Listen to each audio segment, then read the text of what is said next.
And I have my guest in the studio. Abdul Aziz Mohammed is a member of parliament for Myong constituency. Good morning to you, Abdul. Good morning, Roland. And Dr. Bernard Okoboy. Dr. Okoboy is a member of parliament for Lejokuku. Miniano. By His grace. That's right. Good. You're well dressed for the post SHS, I'm telling you. free SHS. Were you at the event yesterday? In the future, the students are going to look like. Ask me a question. Were you there yesterday? Were you Yeah, there? I was there. You were. Very momentous. How many SHS or senior high schools do you have in your constituency? We have about 4. All public? Technical. No, I think all are public. Yes. All are public. Yes. Okay. One is pseudo private. It was started privately but absorbed by government. So they are enjoying free SHS. Yes, of course. That's good. For me, I think free SHS is good. The NDC says that what you are implementing is progressive. You agree? Because not everybody is captured. Let me say a very good morning to your viewers. And your constituents. And my brothers and sisters watching from Lejokuku. Yes, it's the rollout. Of course, we are starting with the first years, so it can be termed as systematic or graduated or like they say progressive. But you see, it is the angle from which they apply the progressive that makes it contentious. And let me explain. Their argument is that they've started free SHS already and that they said it was going to be progressive until we get to this stage. But if there are 3 years, 3 classes within the free SHS system, as in SHS system, secondary system, first year, second, third year, if it had been progressive and the progressive had preceded us, we should have had the second or third years enjoying what the first years are enjoying. But now. Still, there was some substitution somewhere. The subventions have existed since Adam.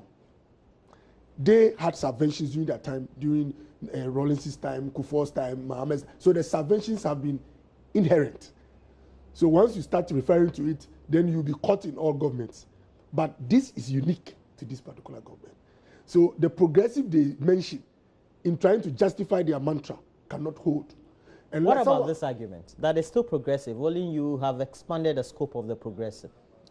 You see, I think I'm being clear and emphatic that if there was their progressive application, when they use the term progressive, they want to say that the thing has started and that we are only continuing. But the second and third years who are in the system now are not enjoying what the first years are enjoying. What it means that what has been rolled out now was not in existence. So you can't apply progressive nature to it. It is starting with these people.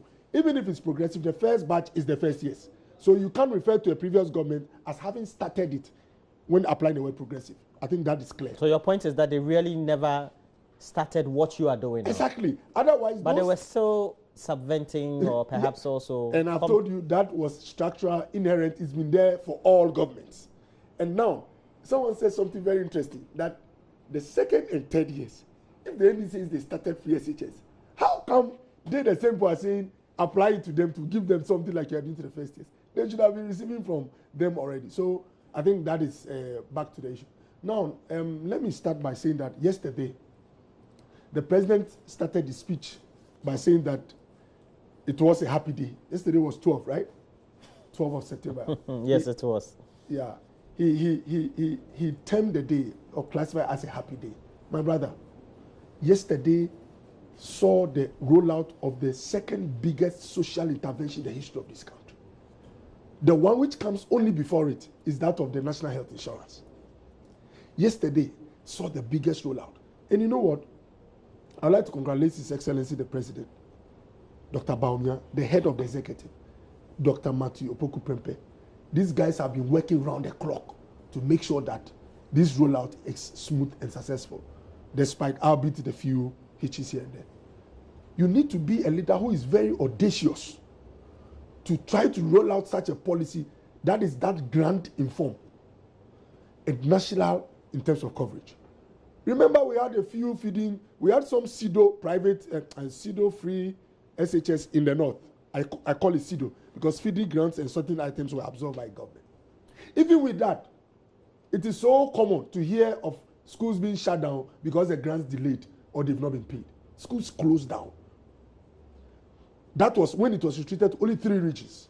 And now you have a government that is rolling out this policy on a national scale, that grant informed, and yet payments have been made across board, 20% before reopening of school. And what even makes it more interesting, what actually exhibits the commitment of the president to make sure this thing is smooth, is that this government has paid all the grant arrears that were being owed in the north.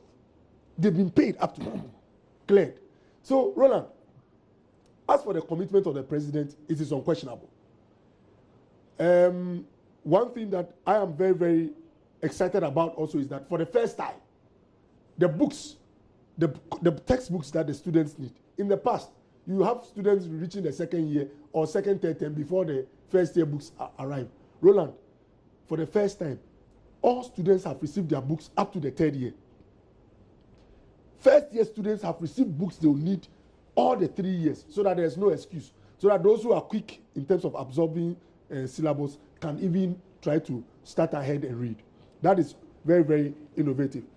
Now, I want to say that free SHS is no more a dream, like the president said yesterday. And the president said something which was very interesting, which was very, very telling. He said, I don't want students to be in school only for the purpose of getting knowledge from books, but for the experience one gains in having attended SHS. I'm a very independent person. In fact, after SH, I went to Presec. After the boarding house, anywhere you place me in this world, I can be on my own. And it's largely due to the experience gotten from being housed at the boarding institution. And I've mentioned it on this platform. So you're saying that when you're a day student, it means you don't have those abilities? No, there are some experiences you get in boarding house. There is nowhere you can buy that from. I mean, anyone who's been in the boarding house will tell you. Because you were with your parents the whole time. And all of a sudden, you are supposed to respond to a structure in an organized institution.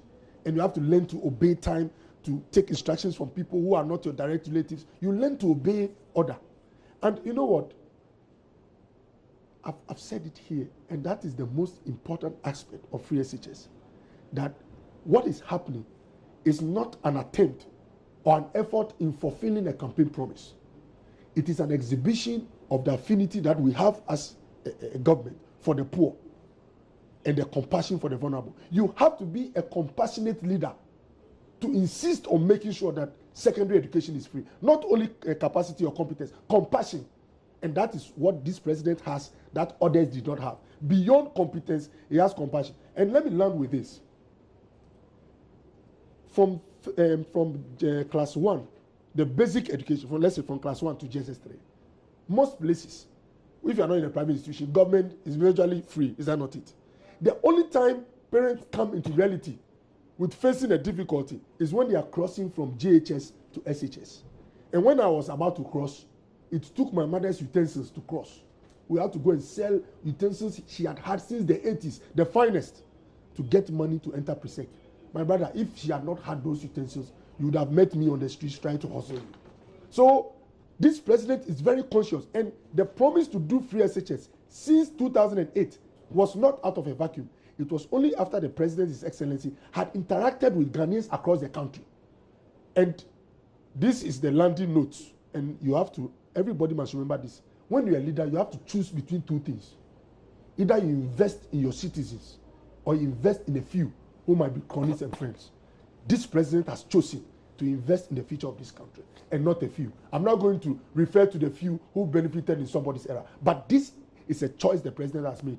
It's going to cost an average of 600 million Ghana cedis to run this program a year. That could have been put in other programs. I wouldn't call them dubious, but the president has chosen to invest in the future. And our human resource is renewable. Our natural resources are not. Gold will finish one day. Timber will finish. The oil we extract will finish. But an educated citizen will replicate its own. When you're educated, it will be strange to find that your children are uneducated. The man or woman who is educated ends up usually having an educated child. And that is the hope of this country. Very succinct. Abdul, but so for all the critics, the thing is, your party accepts that this free SHS is a good policy. Yes, we do. So your difficulty is with the way the MPP is implementing it. You think it's clandestine? Maybe by the time I finish making my submission, you would have understood not just my position, but the position of the NDC and the minority in Parliament.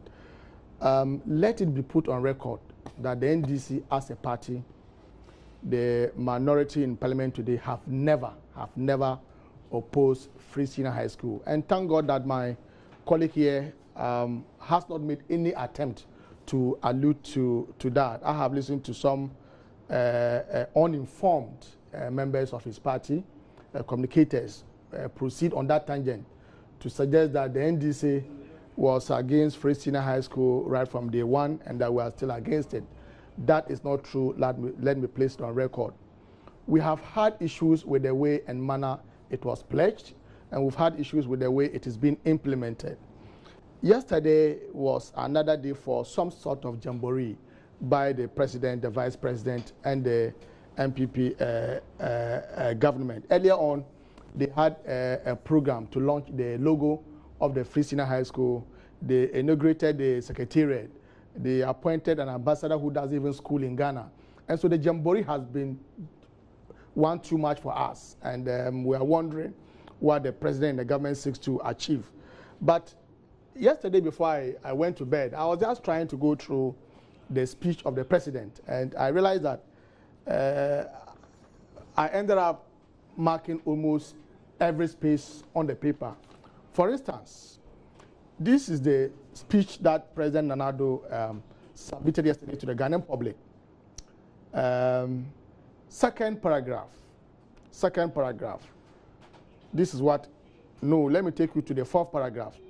I made the pledge of providing every Ghanaian child with access to senior high school. This is the president still repeating what they pledged in their manifesto. And you remember I have been very, very consistent with my position on that matter, that the MPP must be humble enough to admit and apologize to the Ghanaian public that they promised to do universal free senior high school, and that what they are doing today is a progressive free senior high school, something contemplated and expressed by the 1992 Constitution. In fact, the NDC in our manifesto, and I have our manifesto here, pledged to expand the progressive free senior high school, because it is not true that free senior high school only started yesterday in this country. Whoever would make that attempt or that argument is ill-informed about happenings in this country. Don't let us deceive ourselves.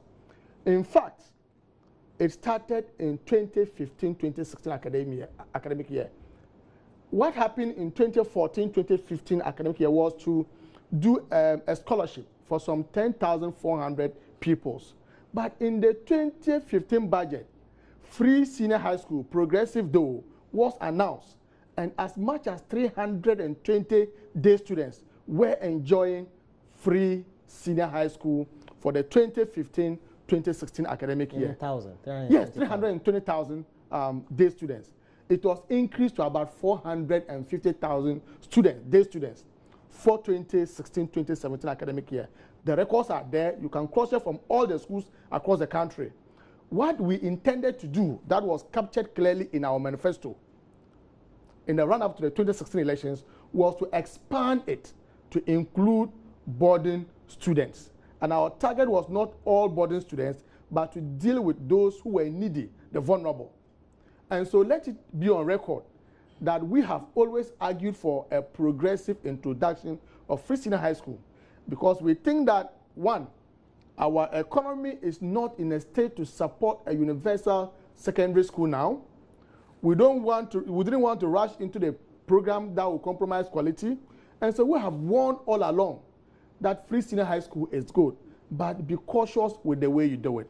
Let me just give you a very clear demonstration of the challenges that we warned the MPP about.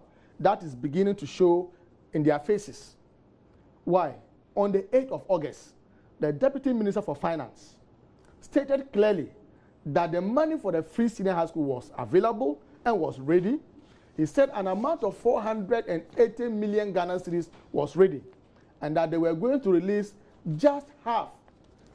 And specifically, she mentioned 240 million Ghana cedis. Only for us to be told last Monday that 20% had been released to those schools. Even as we speak today, this morning, no headmaster can confirm to anybody that the money has hit their accounts.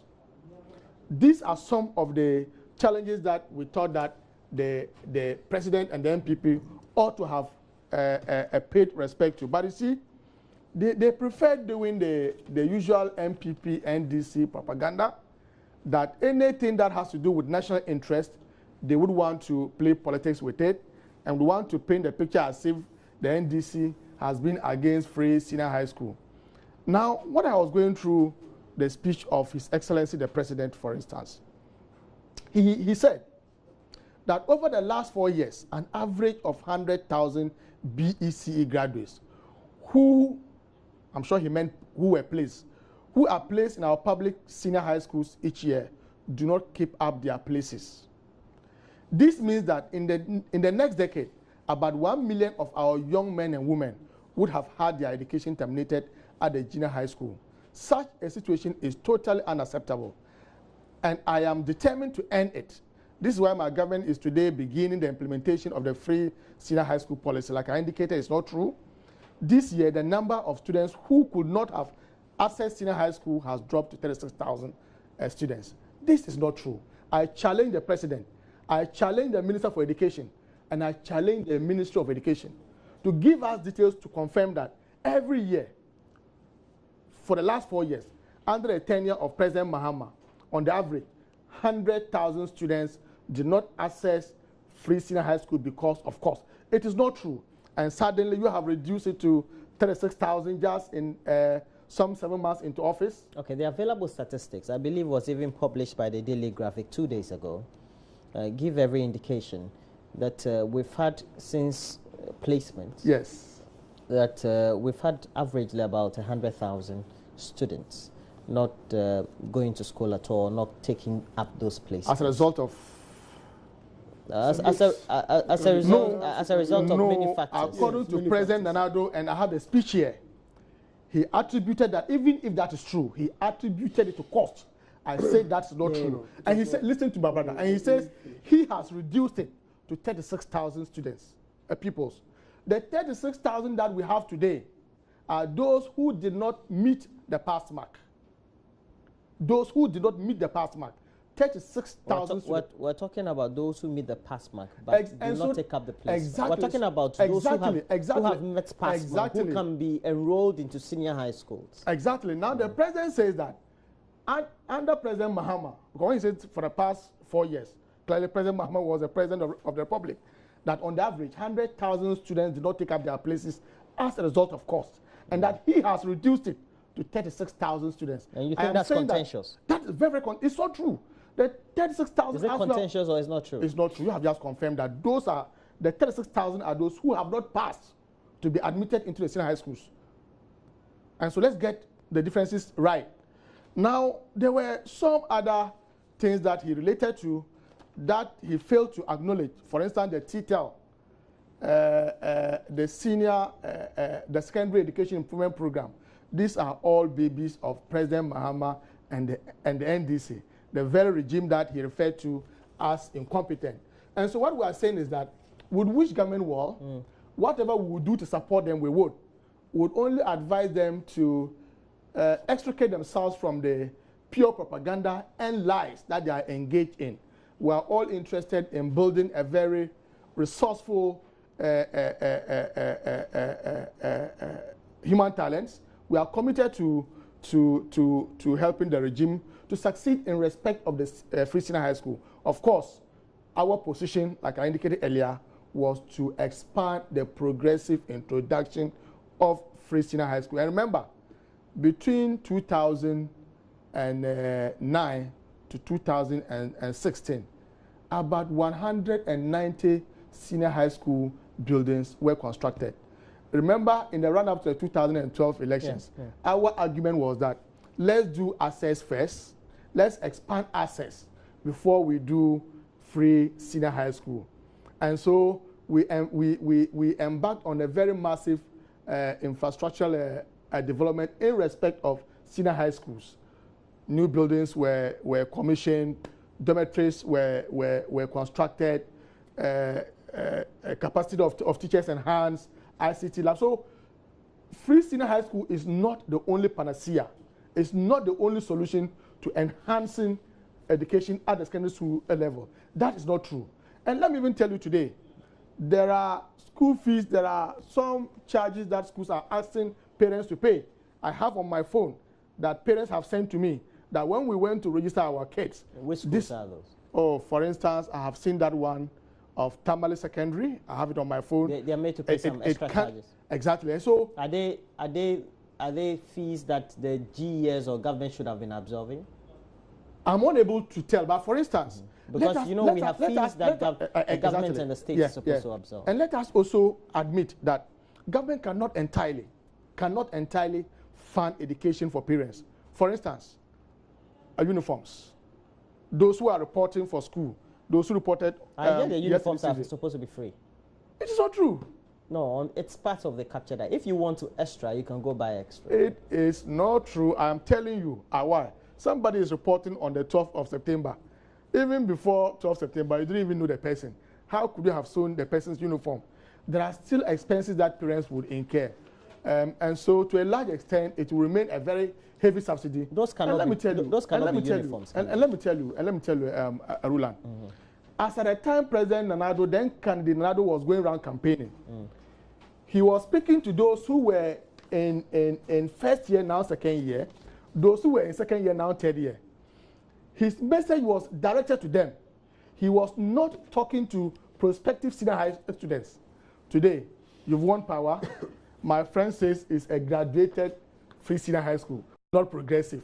It is graduated. I said your progressive applications. Oh, you say graduated and we use progressive. I use about 3 words: systematic, graduated. Systematic. And I said your progressive is some way. You see, they are now beginning to see the realities of life. He's now admitting that being graduated. Go and read your own party's manifesto, which I have here, page 104, 107. You talk about free senior high school for all, universal free senior high school, and this is the NDC manifesto where we talk about expanding progressive senior high school, because these students today, as we speak, before President Donaldo became the president, these students were enjoying free senior high school. It's on record. Roland, so stop the lies and propaganda. A few rebuttals. Go ahead. On a lifetime, I told somebody, when you have a president who is so committed to a program, and you have a finance minister, Ken Ofrata, who is also so committed, money is not a problem. We are committed to the extent that whatever it costs to run this program, you'll find the money. We know it is a venture that is worth investing. You'll find the money. And the president used an expression that was so powerful yesterday, and that was the part that I took home, that people might consider the program as not cheap or expensive, but you appreciate how inexpensive this program is when you meet a citizen that is uneducated. The ramifications of education, the externalities of education are so huge that cost cannot be a reason for not going into it. And you know what? The 100,000 people that the president referred to as 100,000 students or children, citizens who fall out yearly as a result of not being able to continue. I like it when you virtually mention what I'm coming to say, that it's a mosaic of reasons. It's not one. Some are unable to continue because they don't have the finance. Others maybe might opt for skills acquisition. Maybe the mother or the father puts them into some skills program, so they don't go to the classical or conventional SHS. Others might even travel out of the country. The details the president didn't give, but the fact is that about an average of 100,000 don't continue. And it is also true that there is a significant percentage of these 100,000 who are unable to continue as a result of finance. So with such a program, obviously those who use or who are unable to continue as a result of finance have been taken care of by this policy. You know what? TTL, there are a lot of programs that are supposed to cushion and make sure that we cushion the teacher and make sure that we have improvement courses, continuous professional development courses for teachers and all that. TTL is one of them. The president did not see anywhere that is an exclusive property of this government. But what is obvious, and he agrees, is that when you're a government, you continue with programs that you find commendable. And TTL is one of them. I learned by reminding him that this year, if he's had receipts in front of him, applications, I've had letters wanting help to pay school fees. None of them is in the first year. All my letters in front of me now from the constituent is second and third year. So, and I was with one NDC brother who said, look, I'm coming. My bills. Oh, but we make references. You don't want to personalize. Who said that the bills is paying for second and third year? It's about 20,000 Ghana cedis. You reduce it to 10,000. If you are paying 10,000 for second and third years, at the first year, proportion, it means you have paid 15,000 if the first years were inclusive. In 2 years' time, every MP, including my good brother, would be saved from the hustle of paying fees at the second cycle level. All of us will be affected. And you are able to tell how good a policy is. Immediately realize that the policy is blind to political affiliation, blind to religion, blind to class, blind to race. This particular program is affecting kids who have NDC parents I'm not talking just NDC executives, who have NDC, MPs. It's affecting people whose religion don't even allow them to vote. They don't participate in the democratic process.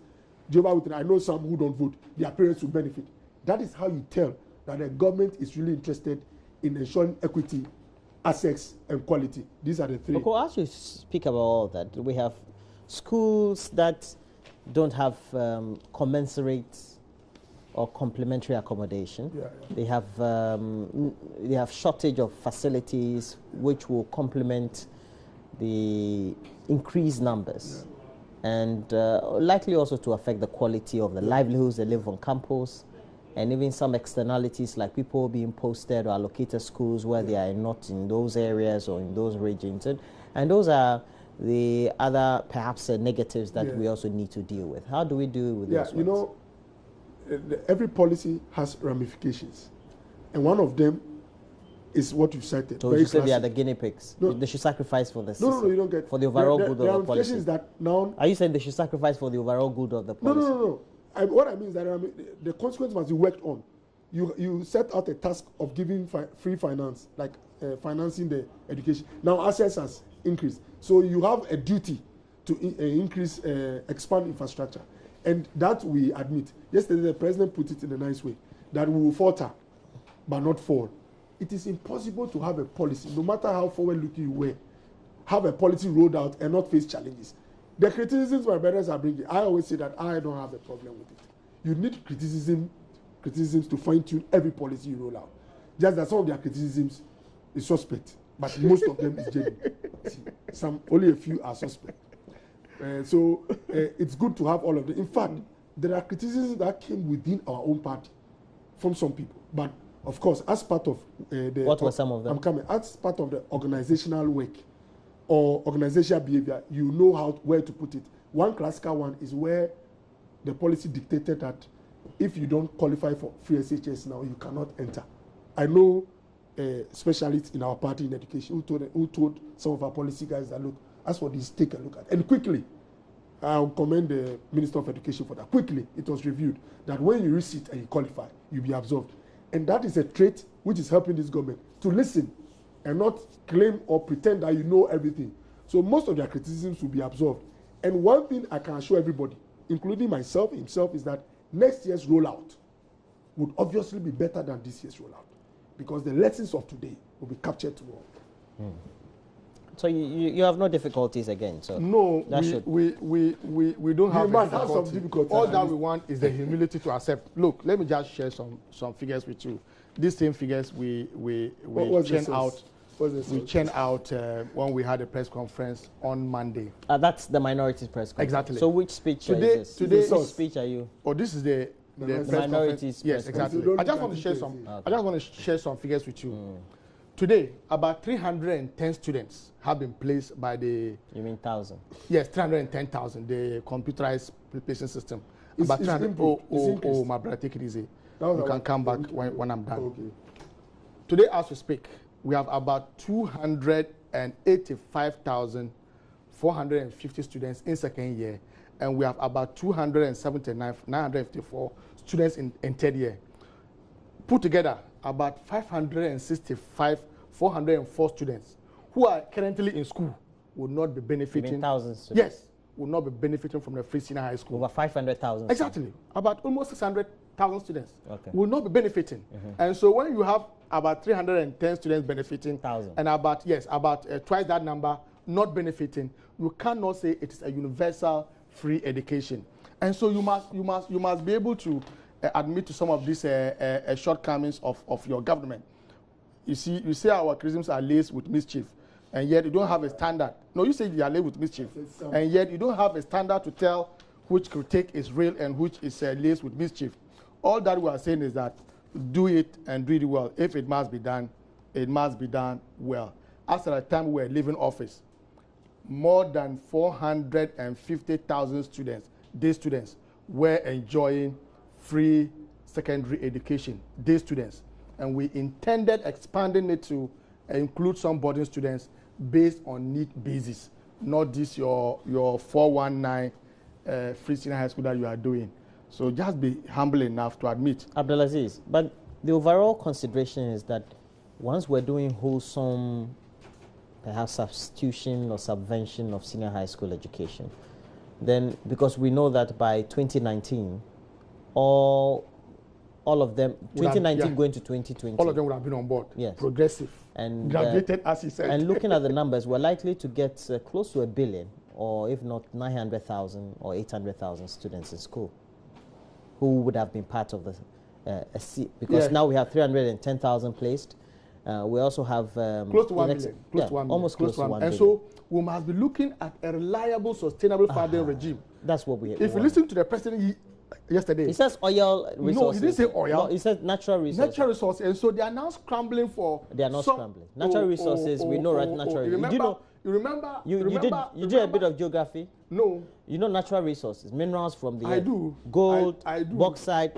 Timber, we have diamond, timber, even right now, Roland, and then we have oil. Roland. So natural resources. Roland, we have no difficulty with using whatever resources of this country to enhance our human resource base.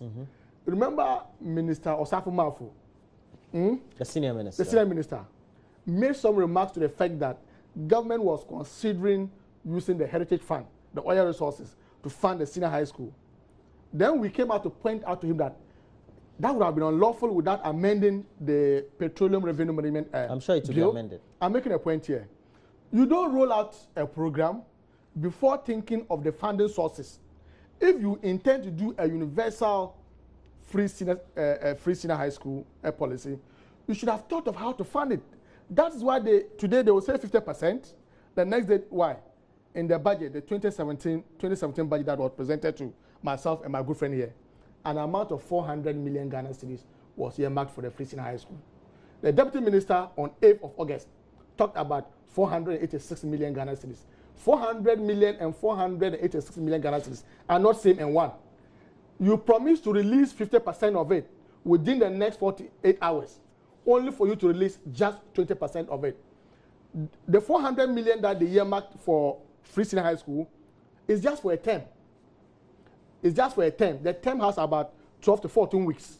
So if you have released 20% of it, what it means that you are only paying for at least 2-3 weeks of their stay in school. So government must be preparing again to release some other funding in the next few weeks to come. And so we think that there are still some funding challenges, and government should be thinking of a more reliable and sustainable funding regime.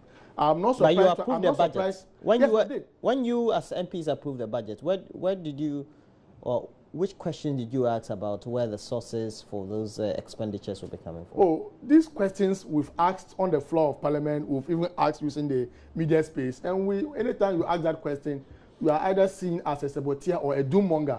Just like my friend is saying this morning that our criticisms are laced with mischief, when he's unable to tell me what makes a real critique and what makes a critique laced with mischief. And so I have a very big problem with the attitude.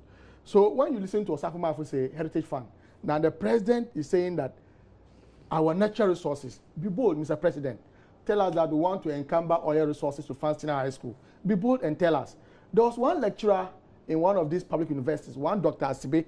I understand he's a brother to Dr. Asibe, the chairman of the finance committee. Mark Asibe. Yes. You see, we are talking about Eric Osei-Asibe. They are very cunning. Osei-Asibe. I think so. With the Department of Economics. I think so. He's a brother? I mean, I'm not too sure. I'm sure it's I'm just not a too name. sure. I'm not It's too a, sure. it's a namesake. I stand for correction, but it's a namesake. We you haven't see? been able to ascertain that, not at all. Exactly. They don't And even so, look alike. And so myself, I'm very careful with that. But you just said it. But you see, sometimes I'm correcting you.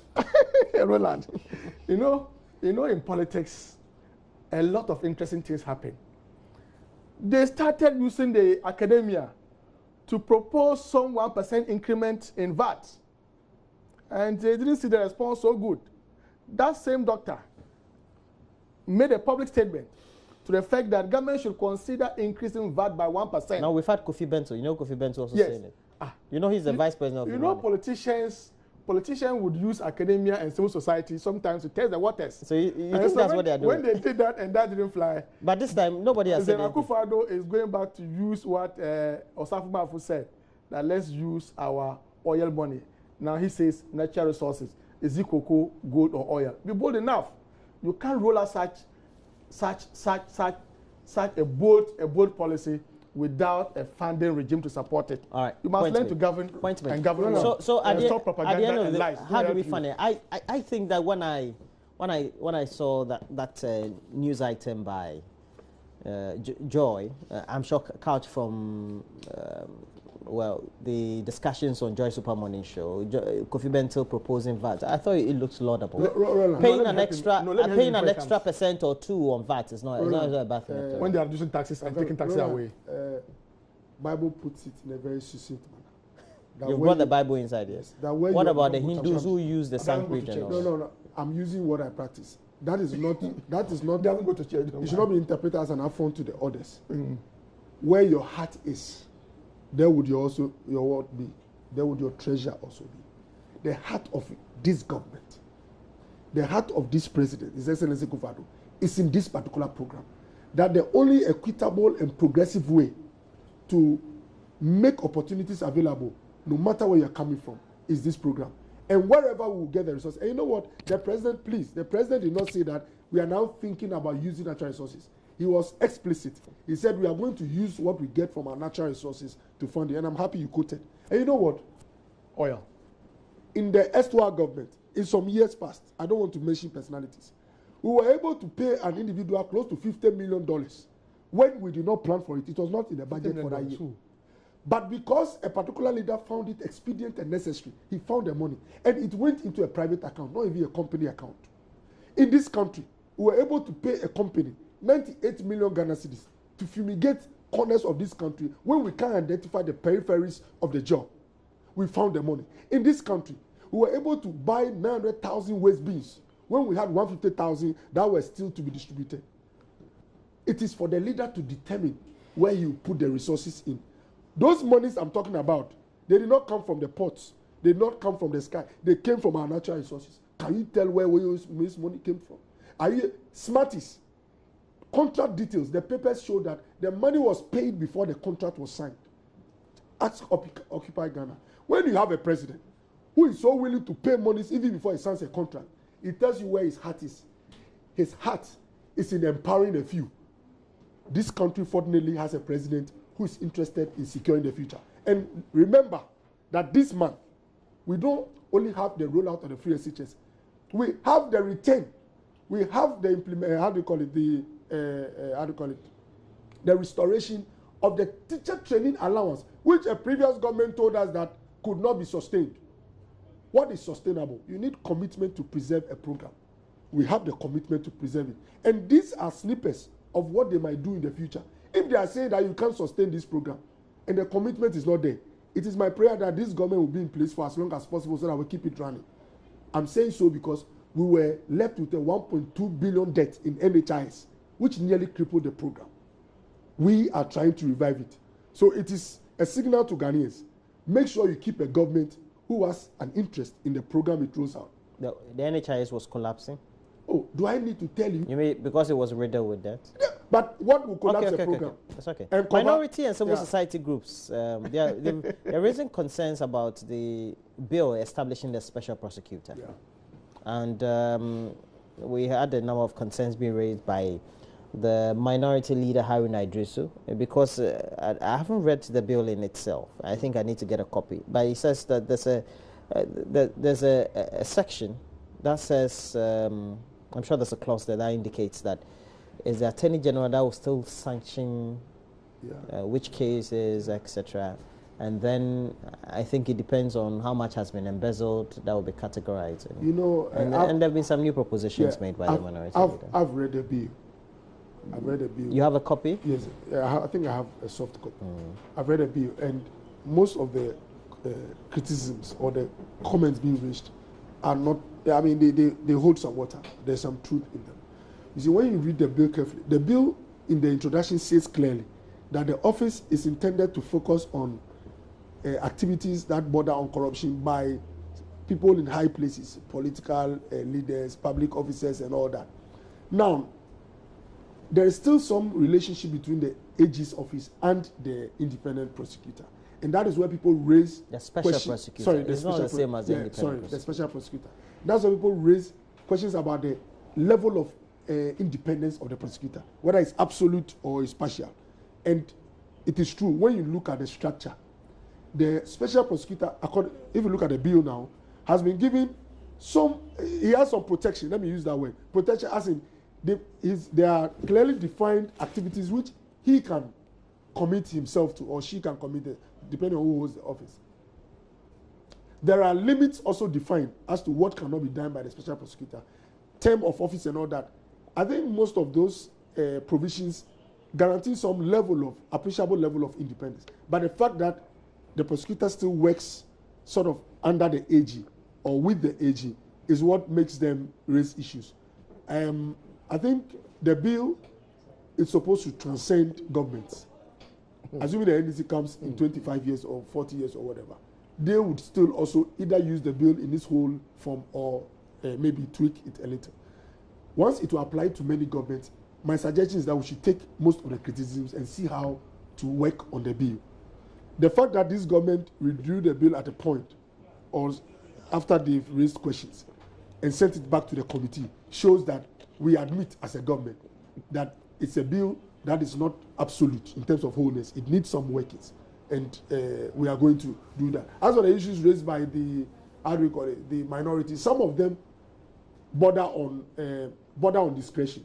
You see, the president with his team, if they decide that the special prosecutor should work under the AG, structurally, that can be the orientation of this government. If the orientation is that it should not be so, we are not necessarily compelled to do what they are saying. But the arguments that follow their reason is what we have to look into and see whether we deserve to change it. You don't think the argument is plausible? Oh, you see, as for theirs, it's reasonable. Theirs is that once you want it to be independent, leave the man on his own. He should not have even a connection with the AG. That is the point they are making. But it makes a lot of sense because it means that. Of course, it means that the special prosecutor will not be independent after all. You see, it's the because it means that the special prosecutor and the way the special prosecutor will act and the cases that the special prosecutor will be working on. Let me give you a fine example. Will be at the beck and call. Let me give you a fine example, and then you understand what is happening. The special prosecutor, if you read the provisions, has an appreciable level of independence. But once he's working with the AG, they raise an issue that the independence is not absolute. It's just like Parliament, where you have some MPs in Parliament who are part of the executive. People have raised, how can Parliament be? It's true, but there is an appreciable level of independence because most of the time there's consensus building in Parliament. We take it, in their practice, there is some appreciable level of independence, but others raise issue of having elements also within the executive. So it's the same with this. When you read the bill, there are a lot of dictates which show that this man must I'll take the bill and read it. Yeah. Is it independent or special prosecutor's bill? It's a special prosecutor's bill. Let's make that. Let's see. Because if you look at, I've read in some jurisdictions who an independent prosecutor is and the kind of work that they do. And then we have special prosecutors in the US, I believe. That's their sole work. Yes. The office of the special prosecutor that the government is contemplating is something that most practitioners and governance, civil society, have talked about in the past. It's been one of the issues that most constitutional experts have talked about. The Attorney General, the Minister for Justice also being the Attorney General. And so it has been the talk of many that we should make an attempt to decouple these two so that the Minister for Justice will remain a legal advisor to president and government, while the Attorney General would be in charge of public prosecutions. And so that has been a long argument. And I actually buy into that concept and strategy, that let's do that, partly to deal with the issue of perceived persecution of political opponents. Because corruption, as we all agree, is not good for our country.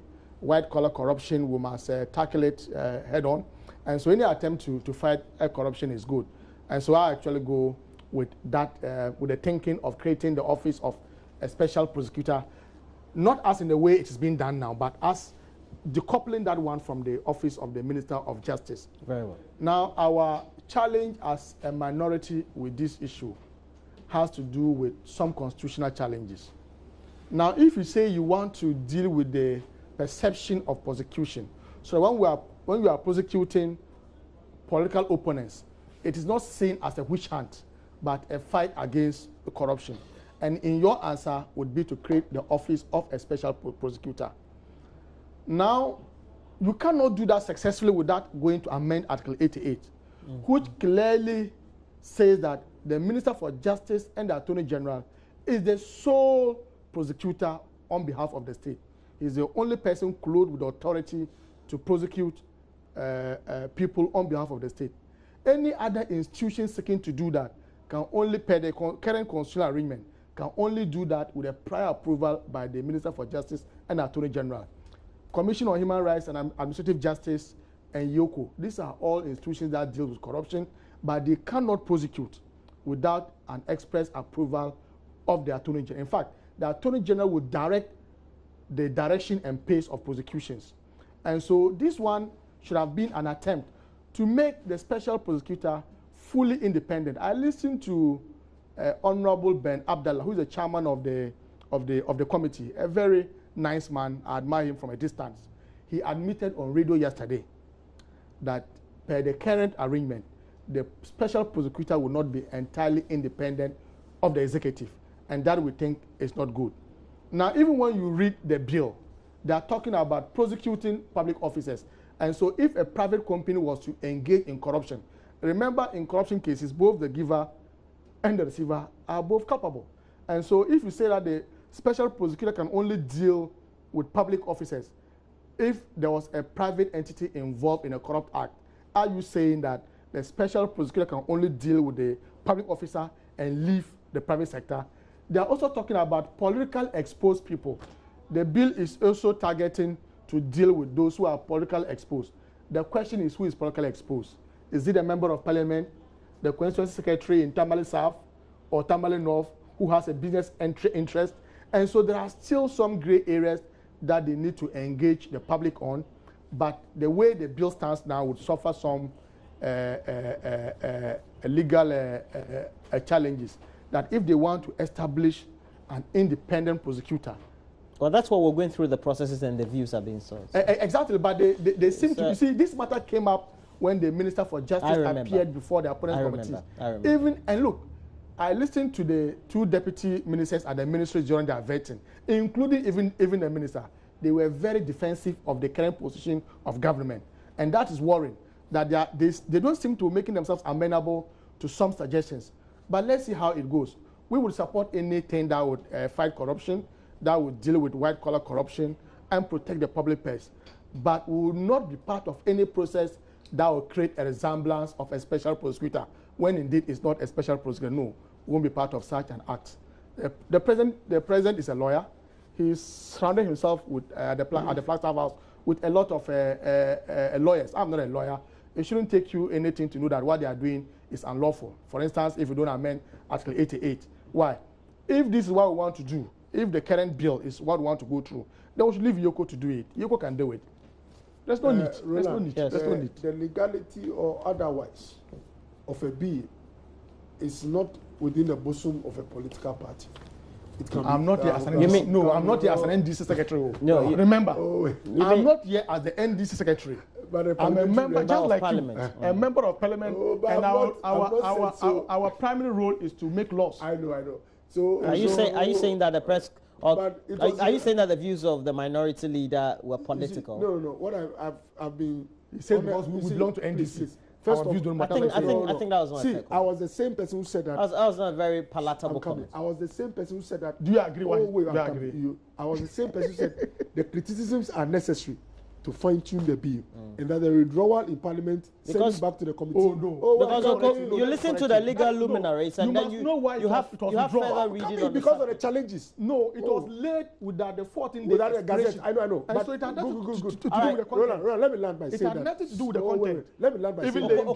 Even lame jokes. I was quiet when you're talking. Land and let's end this and don't crash. Because he referenced the minority leader and referring to. What's wrong with him? He's a Ghanaian. I'm not saying there's something and wrong. a lawmaker. You raise issues about legality of the document. I mean, constitutional agreement, whether it agrees with the constitution. And I said that is not within the bosom of a political party to determine. Now, wait, but that is true. What I've said is. What's the political party here? I'm not here as you made reference to your leader. He's the minority leader of the opposition. So because he belongs to the minority, his view doesn't matter. Oh, but the minority is a parliamentary term. Please, you see, I've not said so. What I'm saying is you're talking about the opposition party. He was made in a press conference. Not as said no. It was not a press conference. Listen. No. The statements. Harun's statements on this the special prosecutor. He said it as the face of the party in opposition. Is that not it? Why are we not trying to be here? As the leader of the minority in Parliament. And we made these same arguments on the floor. And the minority. These same arguments were placed on the floor. No, I just want you to put that into perspective. These arguments were placed on the floor. There is I can help you with the constitution. There is a difference on paper. But in reality, you understand what I'm saying. It's like when we were in opposition, making a statement in Parliament. I get your point. Now, let me land. We don't behave like you guys in opposition. You are irresponsible. I just wanted. We're not like you. I just wanted. When we were talking about competence in opposition, I just wanted to cite just one thing here to tell you what we meant by having the capacity to roll out or to run this country. We had a minister of state who said that it was only possible to roll out this program in 20 years. And Dr. Matthew Poku Prempe, like Prosecutor Bill, please, has rolled out this program. Please wrap up. I want to wrap up. With a special prosecutor's bill, Roland, we need it. If you know you are clean, you should not have fears. We need it. If you know you are clean, you should not have fears. Dr. Okoboy is a member of Parliament for Lejekuku. Thanks for joining me, Dr. Okoboy. And then also Abdulazim Mohammed is a member of Parliament for Myong. And I've enjoyed the discussion, so I'll go do further reading on cyber. Are you saying it's on the net? The bill? Yeah, it's on the net.